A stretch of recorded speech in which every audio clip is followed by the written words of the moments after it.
Welcome. This is featuring the Forge Master, and taking a step away from my usual content and doing a collab with the Darkest Link over here.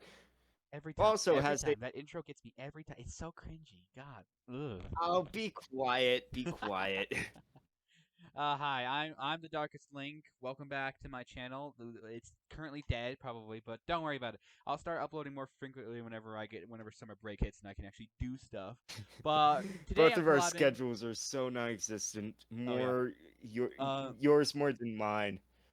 Today I'm collabing with my buddy Patreon over here, and we're gonna be doing one villainous scene from a role play that me and like me and my five friends made together. Now, mind you, this has never been posted anywhere. So for those of you at home that are very confused, don't worry, you're the majority. We're going to be running Yeah, let through we're basically going to be running through the story, what's happening, and then we're going to be doing the standard villainous seed thing with like analyzing it so far down we might as well be making a game theory video. And yes, I did steal your joke.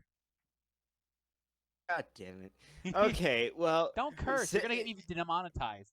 oh, come on, be quiet. This is my usual content. That's not Ugh. even the worst I've said. Go ahead.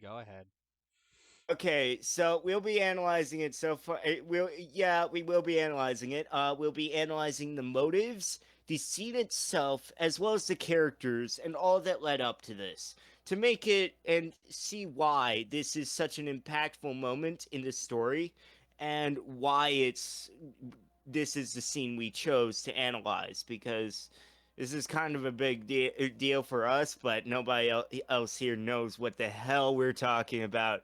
So we're gonna have to explain everything from the ground. Is that right? Oh yeah, definitely. Oh, and by the way, if you want to see this as an actual story and not just like some random crack shot from the minds of two idiots, go ahead and leave a comment because I'm planning on making it an actual story for people to read Yeah. someday. But moving on, I've Yes, I never believe your actually. title. What I believe your title for this story is called "The Tale of Supreme Gods." Yes. And if you don't know what that is, don't worry, you're not supposed to. All right, so buddy, I've never actually done one of these The before, scene we'll so be analyzing today is called "The Massacre of Black Sand Beach." not exactly a fun time, as you can tell. Definitely not, unless you're a sadist. Well, I okay. Listen, masochist is also. But moving on.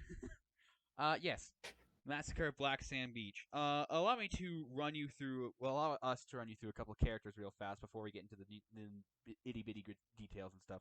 So our main cast for this particular episode is Codius, the main. Well, should I say main character? This he's a very Every important character in the story, right? Yeah, he's not everybody's the main character in the group, Mhm. but he's one of the more major characters in the group. Yeah. And if you can't see my profile picture, he's based off my profile picture. Right over here, mouse circle. He's got a crown, dark hair, red eyes, yada yada yada. The black pupils are one thing I forgot to take out. He does not have them. I'm just pointing out here so you don't call me edgy. Yeah, he wields a sword, creates these like shadow warrior thingamajigs. I don't have time to get into it, but basically, he does not like the people who are currently living at the place called the Black Sand Beach. You know, Right. So currently in this part of the story, our characters are going on a school field trip to Black Sand Beach, and there's a church there. A lot of things unfold, which we will be discussing further in the video. But for now, that's here's the basics. Uh, basically, what happened is Codius and the gang. There's five of us. Codius, the Phaetrian over here, Phaetrian the Forge Master, also named after my buddy. There's a fox person girl thing realistically named YU, and yes, that does get confusing, and they are going to come back later. There's a healer named Dewey, and this ghost spirit thing question mark called Yami. Yes, Yami the Shinigami. We take a quick trip to the Black Sands Beach, learn of a prophecy about raining hellfire, lots of death, yada yada.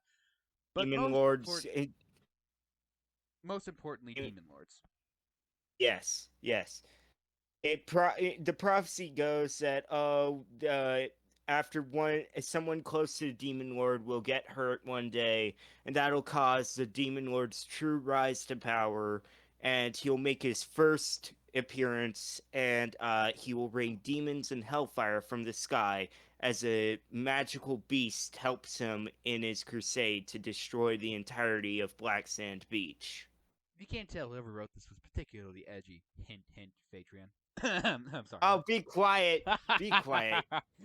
You, hey, both of us wrote this, okay? So we're both equally edgy. Got that? Okay, right. Yeah, that happens. Um, mind you, also one more thing. Yeah, Codius, right? He has a wife named Ava. That's important for later.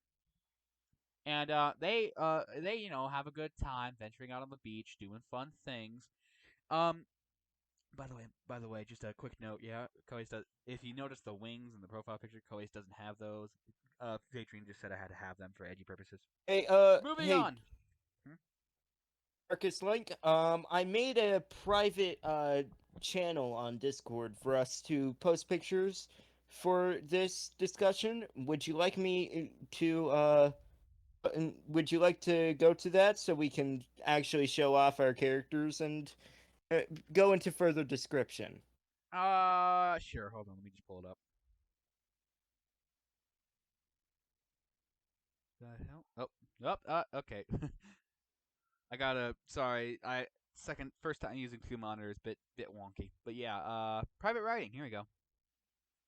Yeah, okay, so this is Codius, the King Hmm. of Shades. Let me just pull it over real fast. This guy, right here. I So know. I that know. is the Incredibly handsome.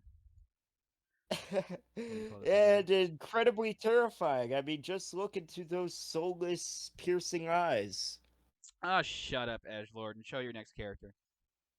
Okay, so the next character I will be showing is, of course, my character, Patreon the Forge Master. Particularly edgy, again created with a pit crew, and also, a coffee addict. Not really sure where that's going, but let me pull this back over here again. Actually, in the RP, he's an alcoholic, but he doesn't Shut exactly up. have access to alcohol as a student, so. Moving on. Next character. Okay, let's see. The next character I will be pulling up is YU. You. Um, let me find the file. This one actually was created by our friend who plays YU in the actual roleplay. Her name is Cloud Mallow. She does a very good job. And it was drawn by her. So glad to have an Yes, artist. other than me.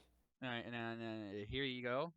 This, you just That's YU. I have a that's you. second picture of YU. Should I pull that up as well? Nah, they get the picture from this. Uh, it should be noted that despite appearances, YU is not either a child nor innocent or scared. They are very well, not very old, but they're older than they're about like what did you say, 13ish? 40 or 50? What? No. Oh yeah, this is animal years. 13-ish in human years. Oh, by the way, it should be noted that both of the characters that I just showed you, pulled up for reference. These two guys, yeah, they're both teenagers. Mind you, 15. This is high school we're talking about, not some friggin' middle school. Okay. Actually, if it was high Yeah. school, then you would be 14 in human years. But that doesn't matter. Point is, point is, right? Those are the three characters we just talked about. We don't have any actual representation of Dway or Yami, but hey, we don't really care. So, I was moving about to on. say I don't have anything for Dway or Yami. Exactly. So, moving on, right? So, Codius, well, Ava, Codius's wife, if you remember, gets, I have a shanked. picture of Well, her. not shanked, but attacked by the Knights of the Black Sand Beach, which gets Codius understandably angry. You know, like any good husband would. And so, he takes you, Ava's sister, don't question it, we'll get into the lore later. He takes you, Ava's sister, with him on an expedition to, of course, the Black Sand Beach. Here's Ava. Hmm? It's loading. There we go. Oh no, we're not showing them that picture Wait, why not? because I don't want to. Let's get on with the show Uh, here, guys. okay, okay. Well, anyways, also, if you're questioning why a high school student has a wife, we'll go into that later. Lots and lots of lore. Moving on. Too much lore, honestly. We Oh did a yeah, lot no, of this is writing. great. Okay, so a very quick summary of why a high school student has a wife is basically he is the how would you describe this reincarnation? I wouldn't call it reincarnation. More like Reborn. reborn version of an ancient demon lord that is literally tens of trillions of years old that comes from a past world that got reset by a bomb placed by Yami. Again, too much lore for one video. Can we actually get to the actual scene now? Whew. All right. So, uh, Kois and you arrive on the Black Sand Beach, and they kind of just look at it for a while, pondering upon what they're going to do. Of course, neither of them have any real, objections to the massive amount of murder they're about to do, right? And Koei turns to you and goes, "Well, why you?" And he goes, "Listen, I don't have any rules upon what you do to them. Just make sure that they're alive whenever you bring them to to the center of the town, right? In the center of the town is a church, mind you, and Yeah. that's kind of messed up because bringing in some armless and legless bodies. Yes, yes. Now, I believe that we had to do a bit of rewriting during this scene due to some lack of communication. Oh yeah, that was annoying. Yes, very much so. But We won't anyway, get into that, but yeah, we had to do a bit of rewriting. yes, we won't. It's too annoying to discuss. Ugh. Right. So Codius does his thing and summons his soldiers, which if you're wondering what those are, I would be too. It's a long story, but basically they're like summoned soldiers except they were once human. Or, yes. They were once living beings, but Codius turned them into his own personal private army using his magic. A lot of lore stuff that I'll get into later. Well, I'll discuss in a future video if I ever make one. But he summons them, snaps his fingers, and his mages start flying and shooting down fireballs, and basically making the whole town a bunch of fire pits. That's bad. Yes, Any so bad during ideas? the whole rampage, of course they massacre most of the knights that didn't do the deed but were still affiliated Hmm. with the actual with the people who actually did the deed. And as well as during this scene, near the beginning of this scene, once YU and Koius go off to begin the massacre, Koius almost kills an innocent person, and YU stops him. Allow me to further embellish that scene, right? So, an innocent person running out of their currently burning house falls in front of Codius. Codius, upon seeing this, raises his sword, which is a topic we'll get into later, to strike the civilian down, and you jumps in the way, like, yo, man, they didn't have anything to do with this. Codius contemplates this for a little bit, and he goes, well, I mean, they could have stopped it. And they have a whole political argument that we're not going to get into. But basically, Codius leans down and he goes, listen, pal, you'd be dead if it weren't for them, so flee. Of course, this is, much more detailed and dramatic in the actual story. But they basically tell him to screw off. Yes. And Yu does not like this very much. Because, they don't like innocent murder of innocents, and they have an argument about it after the fact. But this essentially just shows, in my opinion, right? Koi's just Koi's is just absolute disregard for human life in general. Yeah, the amount of coldness and what he's willing to do to get what he wants when he is actually pissed off, and he doesn't give a shit about the rules as long as he gets his revenge. Oh yeah, totally. He does not care about human life. He does not care about your feelings. He just wants to kill whoever gets in his way, basically. Yes. And I think this is a real hallmark that really shows the lack of sympathy that Codius has to How people empathy weaker too, than him, or those he deems as could have or might have done something. as guilty per se. Yes.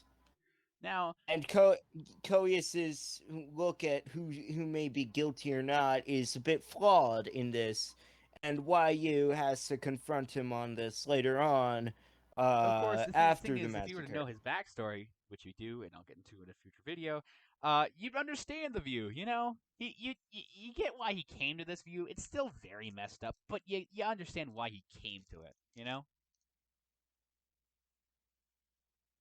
But yeah, it Yes. also shows Yu's character as they are completely and utterly ready to commit some murder when it comes to the guys who actually did the crime, and yet when it comes to random civilians who didn't, they're like, "Whoa, now, let's not go full on murder happy," which shows that while they are Yeah. certainly lacking in morals per se, they are not lacking in empathy. Yes, and it's showing that the usually shy and nervous fox spirit, YU, is willing to speak up and actually yell at someone when it comes to more bouts of morality. Oh, and yes, yes, I know. Shy little girl fox spirit wasn't my decision. Blame Cloud Mallow. Wasn't my decision, mind you. But yeah, Yeah. Yu's character is usually shy and reserved, and they're an archer first and foremost. But they can use claws for murder. But yeah, It's like, yes. uh, moving on, they gather up what knights they could, including the captain and, of course, the priest or prayer or whatever we want to call him that leads the church, and we gather them up in the church. Codius, leans down with you standing beside him, YU, and he goes, "Listen, pal," and of course, much more serious tone and words. Why did you do it? And the knight goes, we got orders. He goes to the priest and says, "Why did you do it?" And he says, "It was a divine command from God."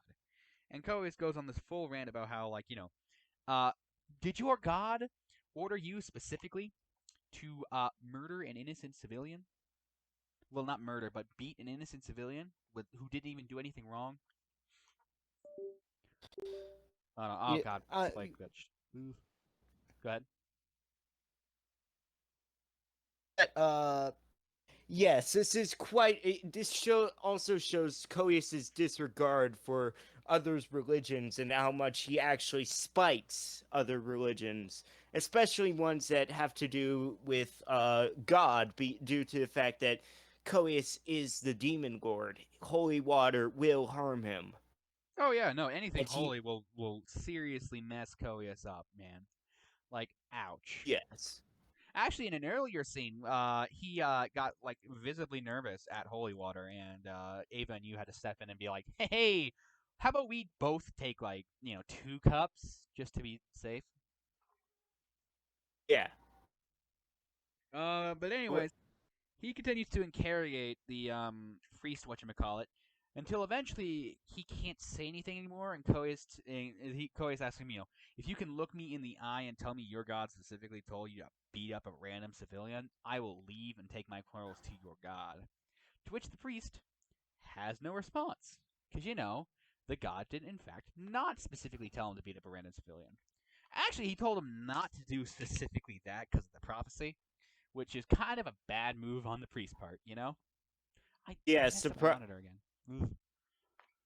Yes, because the prophecy did state, "Don't harm one close to demon lord." So going out, going out harming random demons is very much an unwise move. And yes, Ava is a demon. Oh yeah, totally. And kind of messed up in the same practice too. Ava didn't do anything to them, and they savagely beat her, which is kind of messed up. No, really messed up Yes, actually. I believe it was because Ava went back to grab a carnival prize that Codius had won for her at the boardwalk of the Black Sand Beach. Oh, by the way, guys, And if you're wondering what era this is set in, right? Think mid '90s with magic, like mid on '90s era technology, but with magic. Go yeah, ahead. and she ran into some holy knights in trying to find the prize that she lost. Don't you love plot So convenience?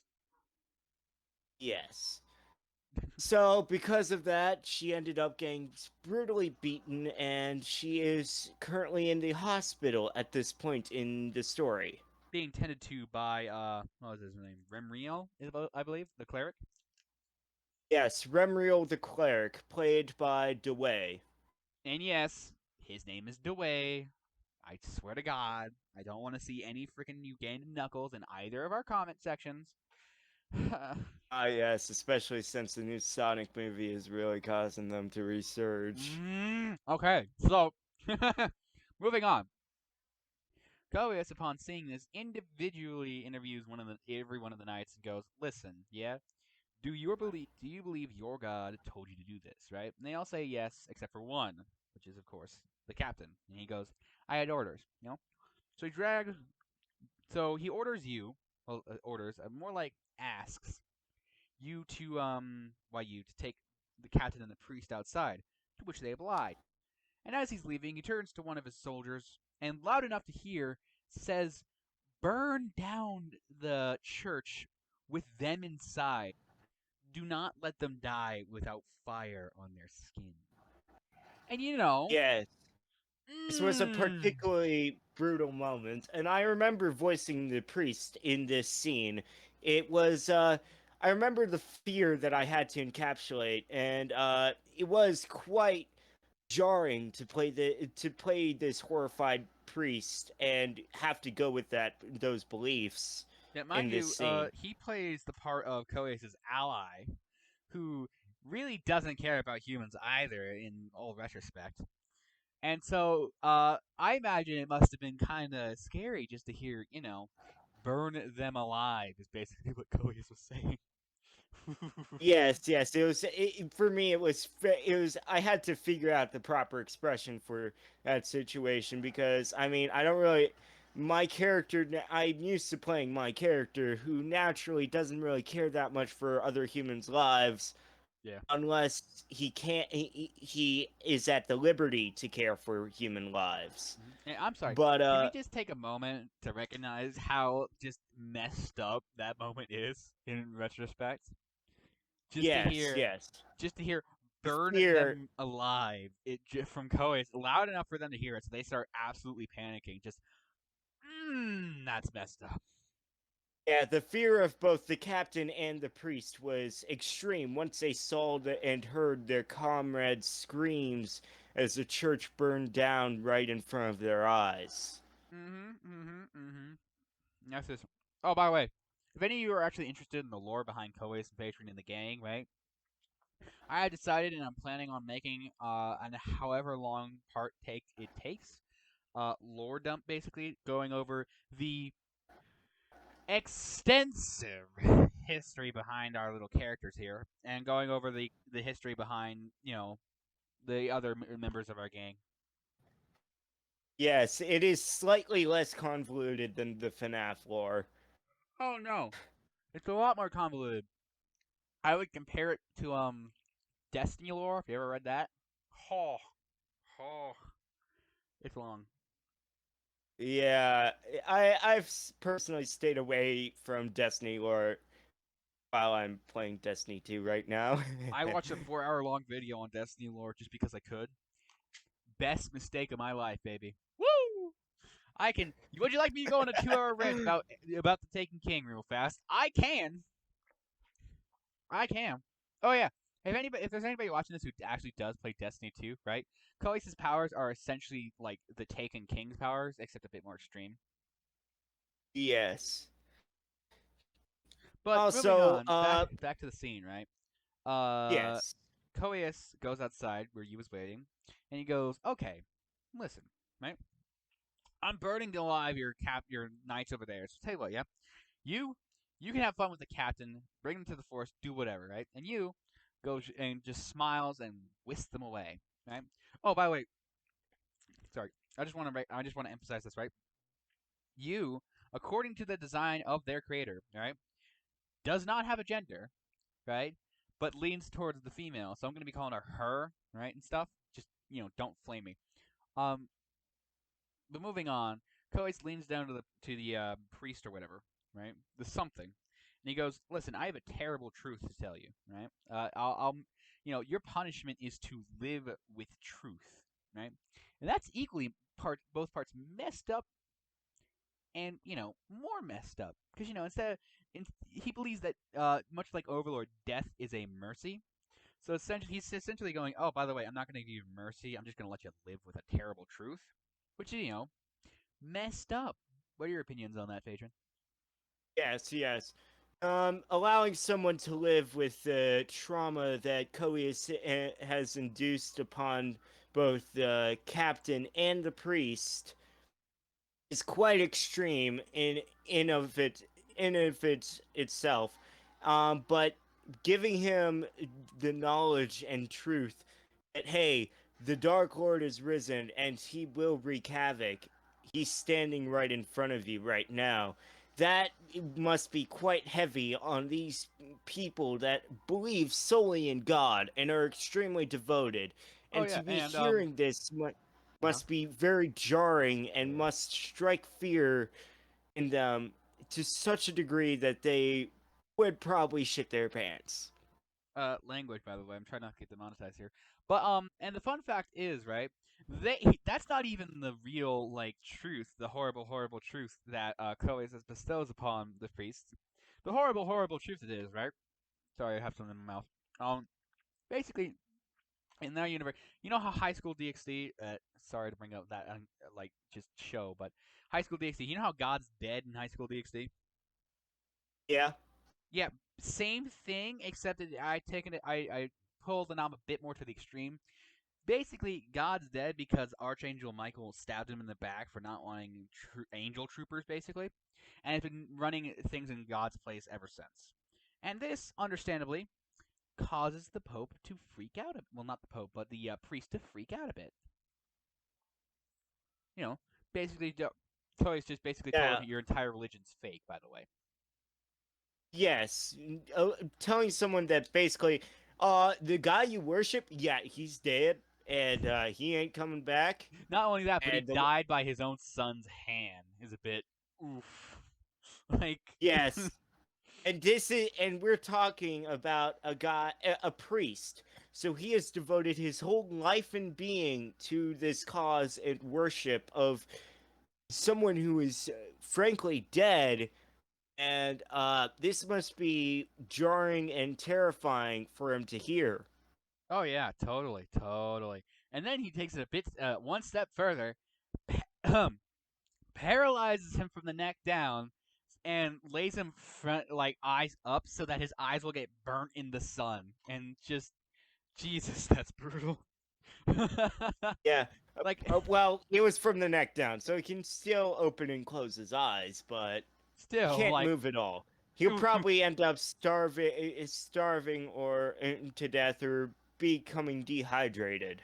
or no, no, no. You see, in my head canon, the priest gets rescued, right, by the knights who come to investigate the fire. However, they find the priest and they rescue him. However, his incoherent babbling, which is God's dead and I saw the demon lord, which is actually the truth, by the way, causes them to basically either lock him up or just kill him for being tainted by the demon lord.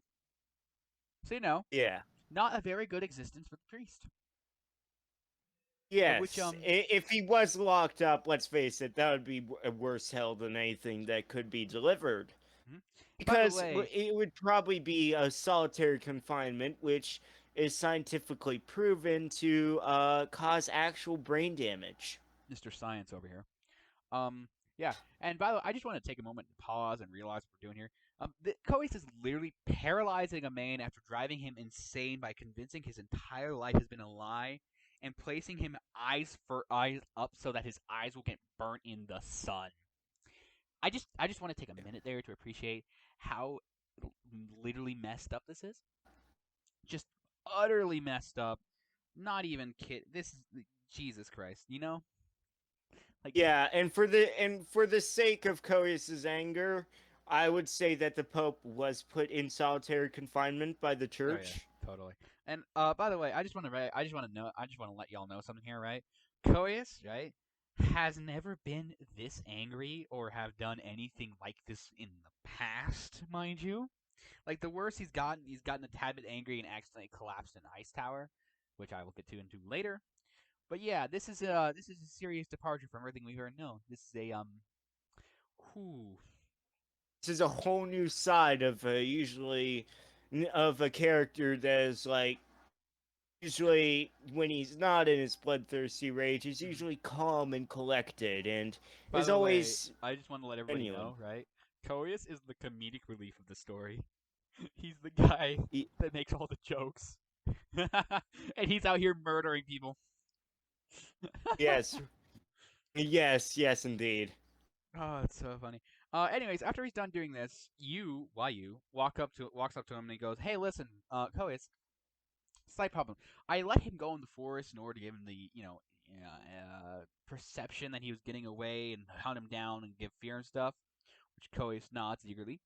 And he says, listen, I lost track of him, and whenever I found him, you just got to come see this, right? So so you leads Coes into the forest by hand, and they come across the man impaled by a giant fu icicle, right? Just gigantic icicle, still alive, mind you, but through the chest and slowly dying. Coes takes one look at this and goes, "Eh, he died painfully. I'm good here," and they just walk away. And that's hoorah. That's a little hint at another character. I believe the 40th Immortal.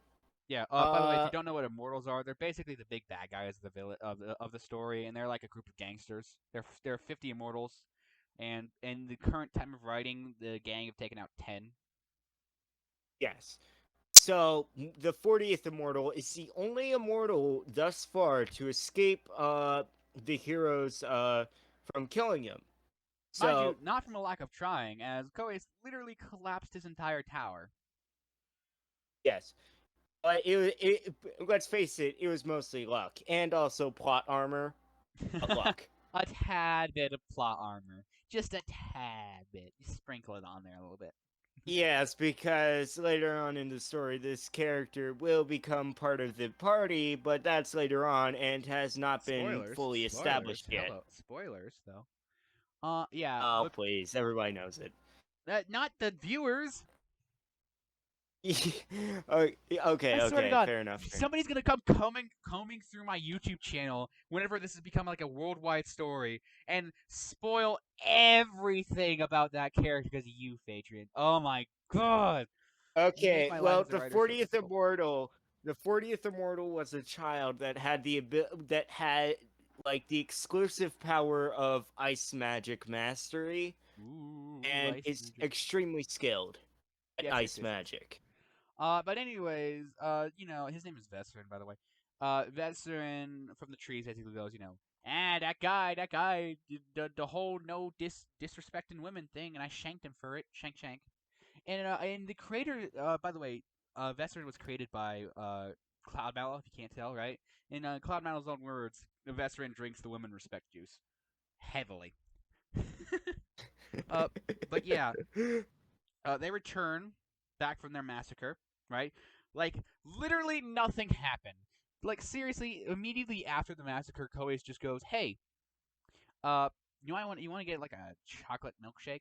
And I just want to point out how messed up that is because he just literally murdered a bunch of people in fire and paralyzed somebody else, and he's just like, you want to get some chocolate or something?"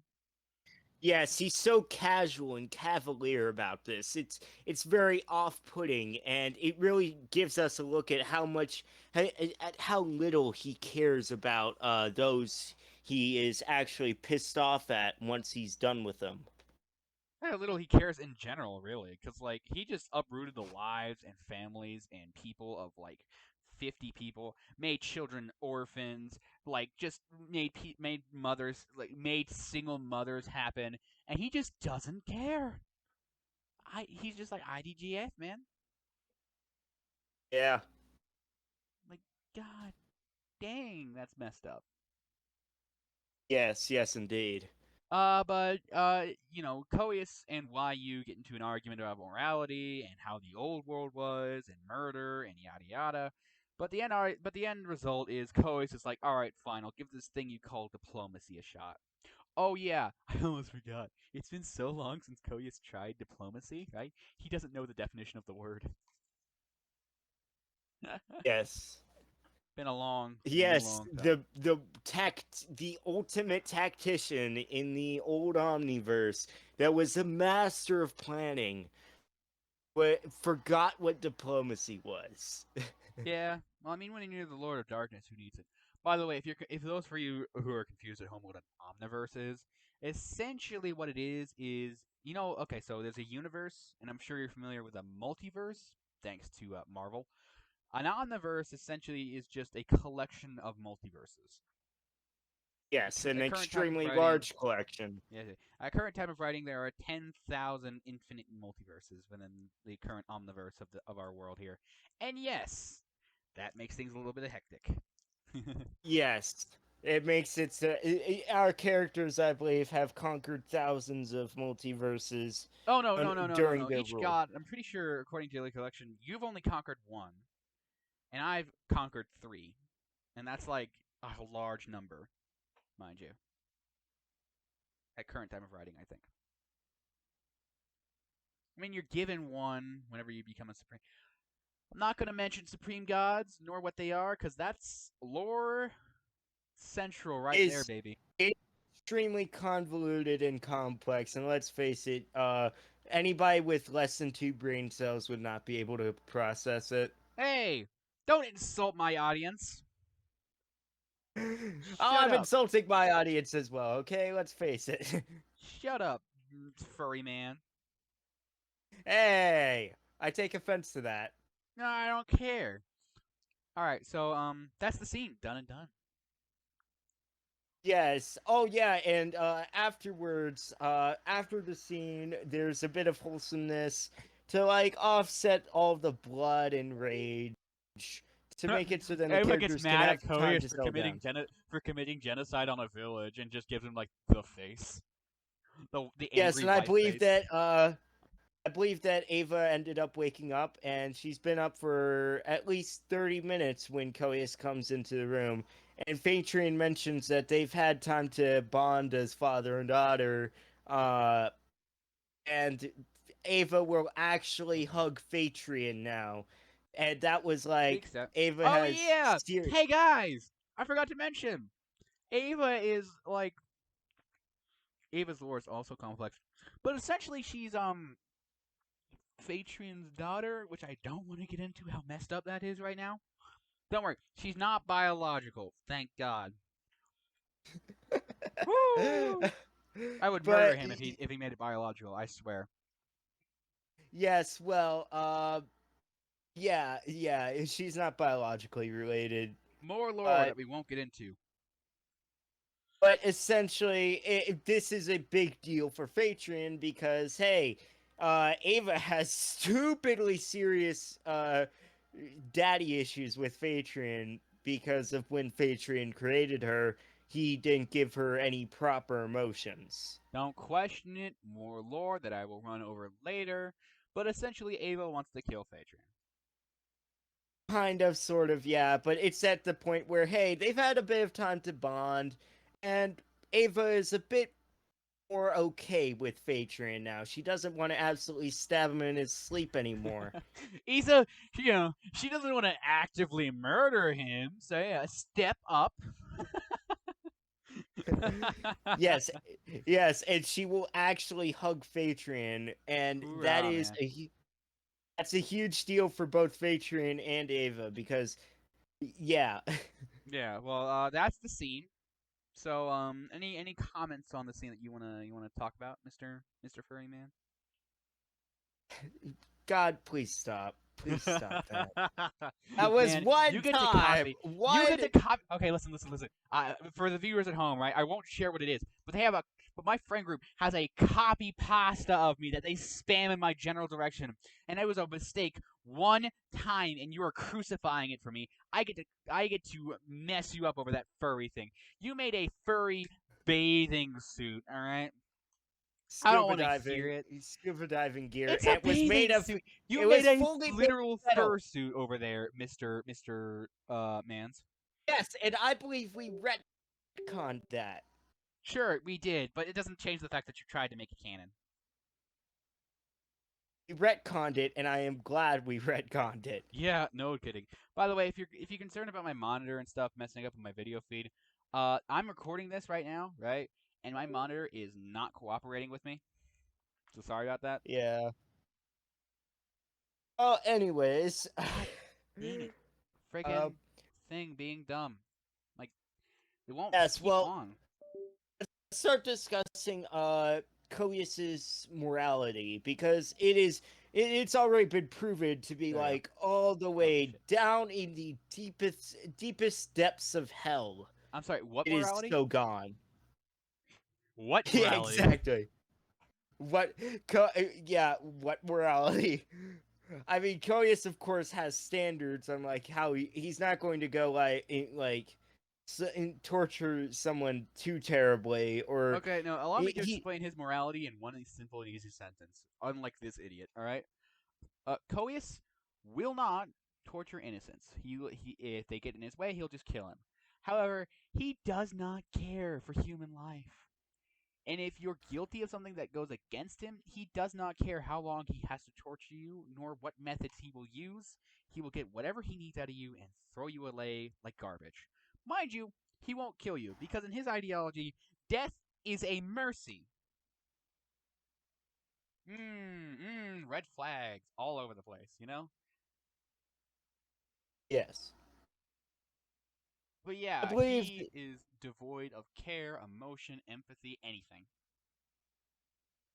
anything that most humans kind of have, even though Codius is one of the few people that is fully human Oh, yeah. in the friend group. I forgot to mention that. So most people in our friend group are not completely human. Some are more animalistic. Some are more dragon furry weeaboo shit that Phaetrine Hey, is. hey! Only thing my character has is elf ears, and that's it. Your supreme god form is literally a dragon. My rage form. My rage form is a goddamn like snow dragon. I If mean, you're come wondering on, what a that's rage form badass, and is, you know it. don't ask. I'll explain it later. Right, yeah, Mr. Furry Phaetrine over here. Um, Shut the fuck up. I'm not furry. um, I will kill you. Dway, is Dway human? I believe he is. Okay, well, Dway's human, and then there's Yami, who's like a spirit ghost He's a thing. ghost. Yeah, it's a ghost. He's a ghost. He was born, I believe, out of the primordial chaos of the void. So he's technically not really human at all, even though Again, his form might do be not question the humanoid. lore. I will get into that. Yes, and Phaetrian, although he is part human, he took more to his supreme god nature and rejected most of his humanity. Allow me to go into a bit of detail on what supreme gods are, in case you're confused. Normal gods, right? Your everyday Zeus, Hera, those guys rule over planets, right? Beyond gods are what we call, beyond gods are guys who rule over entire universes of planets. Lots of little supreme gods. And then supreme gods rule over entire multiverses. They're the big shots. They call what's going on here. Yes. Matrion and Codius were once supreme gods, but no As longer. well as Yami. As well as Jami. Dway and you, however, were not. Yeah. Imagine. Essentially, three of the characters have a long and convoluted history of Four, actually. being near omnipotent beings. Oh yeah, totally.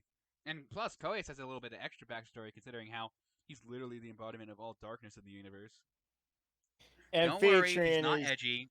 Dark. What I mean by darkness is both sides. Like, sure, he's the spooky, scary skeleton hiding in the closet, but he's also that nice tree shade that helps you cool down after a hot day in summer. Like, both sides of the good and the evil of the darkness.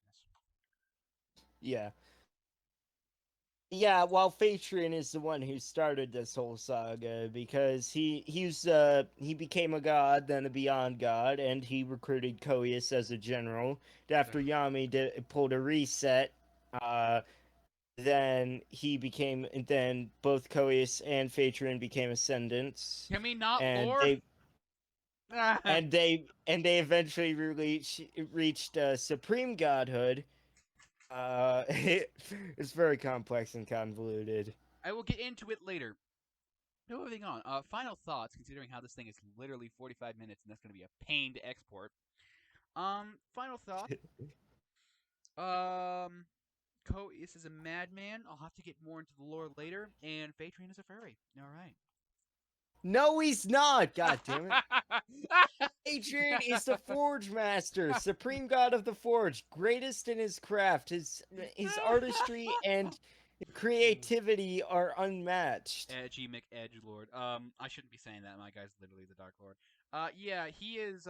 He makes weapons and armor. I make weapons, armor, everything you can think of. I make it.